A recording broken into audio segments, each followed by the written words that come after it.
Road ની વાત કરી પણ વર્ષો જૂની સાહેબ મોગણી છે લોકોની અને પૌરાણિક મંદિર છે, તો તમારી જોડે અપેક્ષા પણ છે દરેકને રોડ તરત મળે એવી. ત્યાર પછી હું વિનંતી કરું આપણા પૂર્વ પ્રમુખ શ્રી હરતણબાને કે આપણા ટૂંકમાં માર્ગદર્શન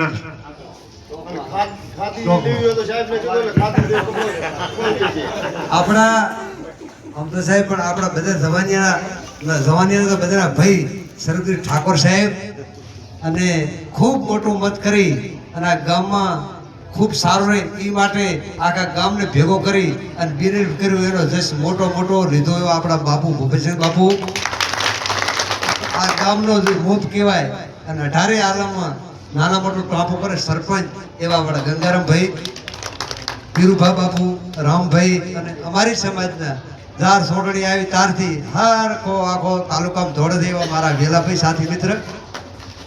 બાકી તમે બધા કઈ ઘણો કહેવા નથી. એનો ભૂપો તમારો મોટો ડેલિગેટ હતો રાવણ પ્રચાર કરવા આવ્યો હતો એટલે આપણે બી આપણે કામ કરવું પડે.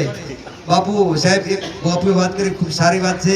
હો ઉપર કાંક ગામની જગ્યા છે ને એક હો ઉપરની જગ્યા એક વેલી અને ખૂબ એ રોડની વહેલની જરૂરિયાત છે અને વાયા કિલડાથી કાઢે તો આ રોડ થાય એવું જે કરવું એ કરી અમારી હાકડ બે આ રોડ માટે આખા ગામડાની જરૂરિયાત છે. એક થોડો પ્રાયોરિટી એની આપજો.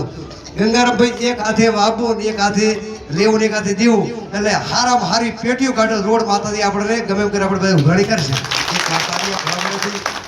બીજું મારા ન કહેવાય પણ તમે થોડુંક તમારા ડેલિગેટ તરીકે કહું કે વરસાદ વરસતો હતો શંકરે લાઈટ નથી અને બાપુ કીધું ભૂપા આપણે કરવાનું છે.